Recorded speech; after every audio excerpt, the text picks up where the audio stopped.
मुकम्मल आराम ही आराम को रखा और एक जगह पे मुकम्मल तकालीफ भी तकालीफ को रखा। अब जन्नत किसके लिए बनाया? अल्लाह का वो मुकल्लफ बंदा जिसने अपनी जिम्मेदारी को पूरी की और वो लक़द खलक़नल इंसान अपनी अहसन तक़वीम के अंदर अपना नाम लिखा लिया और जहन्नम बनाया उनके लिए। सुम्मा रददनाहु अस्फल साफिलीन, फिर हमने उसको सबसे घटिया मखलूक बना दिया। जो अल्लाह के आयत करदा जिम्मेदारी को उसने पूरी नहीं किया। और यही वजह है अल्लाह ने जितनी मखलूक को पैदा किया, कोई भी मखलूक अल्लाह की, चूंटी हो या हाथी हो, शेर हो या बंदर हो, कोई भी न जन्नत में जाएगा न दोज़ख में जाएगा। कोई भी मखलूक नहीं जाएगा, न चूंटी जाएगी, न बंदर जाएगा, न हाथी जाएगा, न घोड़ा जाएगा, न जन्नत में जाएगा, न जहन्नम में जाएगा। इसलिए कि उनको अल्लाह ने जिम्मेदारी नहीं सौंपी थी। अब वो उजरत के हकदार भी नहीं है। अब जैसे इसको आप यूं समझ लीजिए, आपका कोई काम चल रहा है, 10 मजदूर वहां पे काम कर रहा है, जिम्मेदारी मजदूर ने पूरी की, शाम को आप उसको मजदूरी देंगे और कोई आदमी सुबह से लेकर के शाम तक वहां पर ऐसे बैठा रहा। जब आप गर्मा गर्म नोट निकाल करके जेब से देंगे तो 10 आदमी को देंगे, 11वां जो बैठा रहा उसको नहीं देंगे। इसलिए वो मुकल्लफ नहीं था, काम पे मामूर नहीं था। जबकि मजदूर से पहले वो आया, मजदूर के बाद गया, आप उसको नहीं देंगे। इसलिए नहीं देंगे तो वो मुकल्लफ नहीं है। ऐसे ही अल्लाह की जितनी मखलूक है उनमें से कोई भी जन्नत में जाएगा ना जहन्नम में कोई जाएगा, इसलिए वो मुकल्लफ नहीं है। सिर्फ जन्नत या जहन्नम ये दोनों इंसान के लिए बनाया गया। अब जन्नत क्या चीज है और जहन्नम क्या चीज है? जन्नत एक मकाम है, जहन्नम एक मकाम है, जगह। अब जन्नत में हमारे लिए क्या क्या अल्लाह ने बना के रखा? कुछ नहीं रखा है। अल्लाह ने कुछ भी बना के हमारे लिए नहीं रखा है। और दोज़ख में कुछ बना करके रखा है। अल्लाह ने जो जिम्मेदारियां हमारे सुपुर्द की हैं, हम उसके ऊपर अमल करते हैं।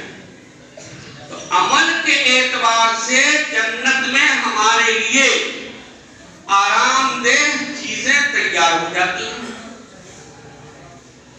हमने किसी मजदूर को 10, गरीब आदमी को, मजबूर को 10 रुपया दे दिया। अब इसके बदले में जन्नत में हमारे लिए आराम की एक चीज बन जाएगी। हमने किसी का हक मार लिया, अब हमारे लिए दोज़ख में सजा की कोई चीज तैयार हो जाए। आपने सुना होगा, तकरीरों में, किताबों में भी पढ़ा होगा, जब हम आप इंसान जब मरता है, कब्र में उसको डाल दिया जाता है, मिट्टी देकर लोग चले जाते हैं, फरिश्ता आता है, सवाल जवाब करता है। सवाल जवाब के बाद आपने दोनों तरह की बातें सुनी होंगी और पढ़ी होंगी।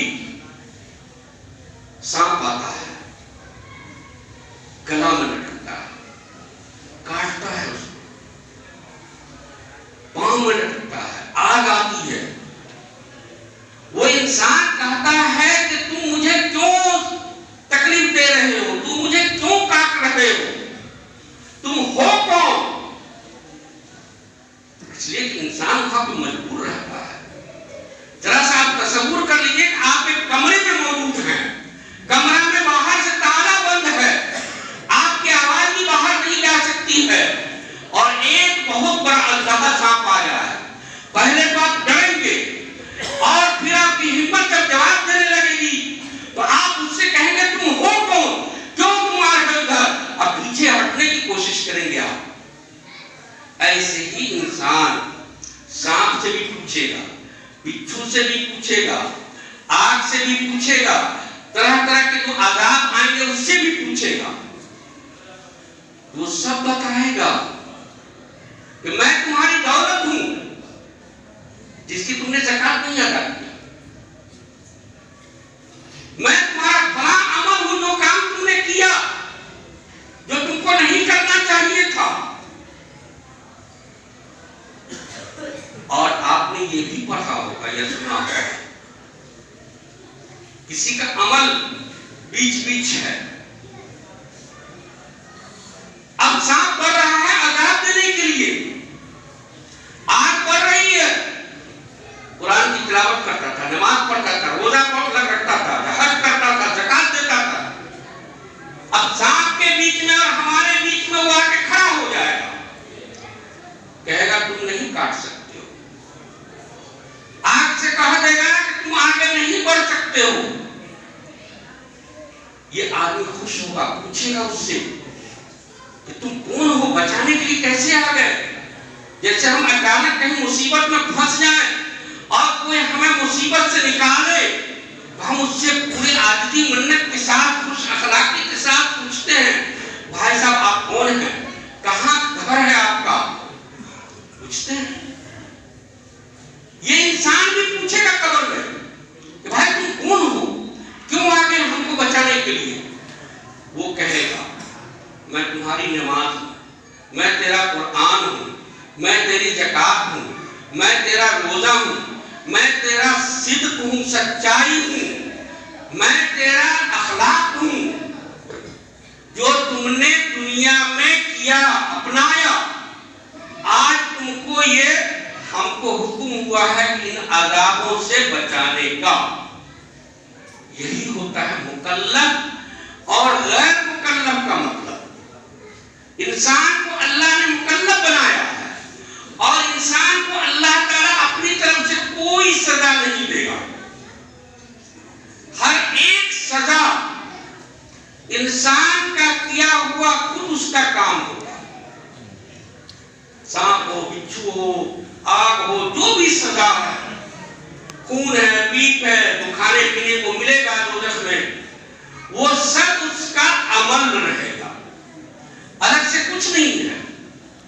और जन्नत के अंदर जो दूध का नहर है, शहद का नहर है, बड़े बड़े बागात हैं, ये सब कुछ अल्लाह ने लगाया नहीं वहां, वो सब के सब हमारे आमाल हैं। इसी को अकबाल ने समझाने के लिए कहा है, अमल से जिंदगी बनती है, अमल से जिंदगी बनती है दुनिया की, जन्नत भी जहन्नम भी, इस दुनिया की भी जिंदगी अमल से बनती है और वहां की भी जन्नत भी जहन्नम भी। ये खाकी अपनी फितरत में न नूरी है न नारी है। इंसान पैदाइशी तौर पे न कोई जहन्नमी है और न कोई जन्नती है। ये जहन्नम में जितने जो कुछ भी हैं वो हमारे आमाल होंगे और जन्नत में जितने जो कुछ भी हमें मिलेंगे आराम और आसाइश की चीजें, वो हमारे आमाल होंगे, हमारा किया हुआ अमल होगा। वरना हम भी कहते हैं कि अल्लाह ने तो जन्नत में हमारे लिए पहले से तैयार करके रख दिया, या हम ये भी कहते हैं अल्लाह ने जहन्नम में हमारे लिए सजा को पहले से तैयार करके रख दिया है, और हम काहे को नेक काम करें। जहन्नम में तो आग हमारी इंतजार कर रही है। यही कुरान और हदीस के अंदर कहा गया है कि तुम्हारे लिए कुछ करके रखा नहीं गया है, जो दुनिया में तुम करोगे वही वहां जाकर के वो शक्ल, वो रूप, वो सूरत इख्तियार करेगी उस दुनिया के अंदर। और उस दुनिया के अंदर दोनों चीज होगी, जो तुमने जिम्मेदारी पूरी की उसकी मजदूरी होगी, दूध दूध के नहर की शक्ल में, शहद के नहर की शक्ल में, बड़े बड़े बागात की शक्ल में। और जो जिम्मेदारी तुमने नहीं पूरी की उसका पेनाल्टी होगा, उसकी सजा होगी, जुर्माना होगा जहन्नम की शक्ल में। और जहन्नम में जितनी सजाएं रखी गई हैं, जितनी तकालीफ को रखी गई हैं, वो सब तुम्हारे किए का। यही वजह है कि जहन्नम में हर इंसान को अलग अलग सजा होगी, बराबर तरह की सजा नहीं होगी सबको एक रंग। एक आदमी ने चोरी किया, उसकी सजा जैसे दुनिया के अंदर अलग है, और एक ने डकैती किया, उसकी सजा उससे ज्यादा है, वो अलग है। ऐसे ही जहन्नम के अंदर की तबकात होंगे हमारे आमाल के एतबार से।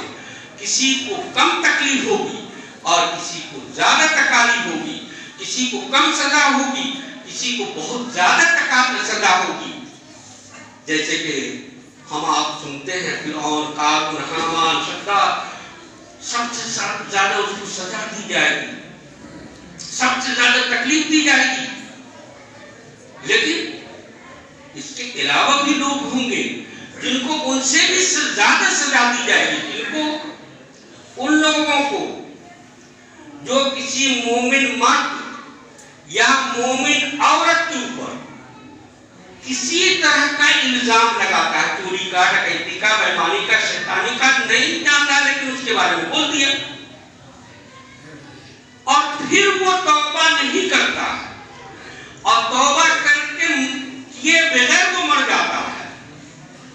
अब तौबा कैसे करना है, ये अल्लाह का मामला नहीं होता है। यहाँ पर तौबा करने का मतलब ये हुआ कि उस इंसान से जिनके ऊपर हमने इल्जाम लगाया है चोरी करने का, डकैती करने का, हमने अपने आंख से नहीं देखा चोरी करते हुए, डकैती करते हुए हमने अपने आंख से नहीं देखा, हमने किसी को कत्ल करते हुए नहीं देखा, और मिठाई के साथ बोल रहे कहा फलां आदमी ने गोली मारा है, फलां आदमी ने उसको चार तमाचा मारा, तो ये इल्जाम हो जाता है। अगर हमने अपनी नजर से नहीं देखा और हम अपनी जबान से बोल रहे हैं कि हाँ फलां आदमी तो मारा, उसको चार थप्पड़, ये इसको कहा जाता है इल्जाम। अल्लाह ने कहा इन्नल लज़ीना फ़तनुल मुमिनीना वल मुमिनात सुम्मा लम यतूबू फलहुम अज़ाबु जहन्नम व लहुम अज़ाबुल अक़ीम।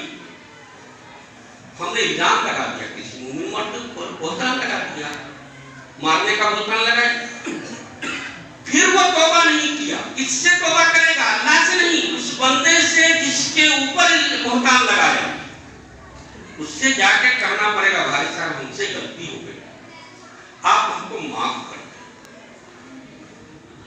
यहाँ अल्लाह का मामला नहीं है, अल्लाह माफ नहीं करेगा, बंदे का हक है।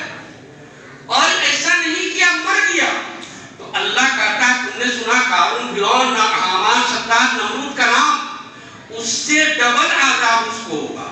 फलहुम अज़ाबु जहन्नम, एक उसके किए का और दूसरा अज़ाब हरीक होगा, डबल अज़ाब उसको दिया जाएगा। तो ये अज़ाब के भी तबकात होंगे और जन्नत के भी तबकात हैं। जैसे नबी करीम सल्लल्लाहु अलैहि वसल्लम ने इरशाद फरमाया, क्या फरमाया?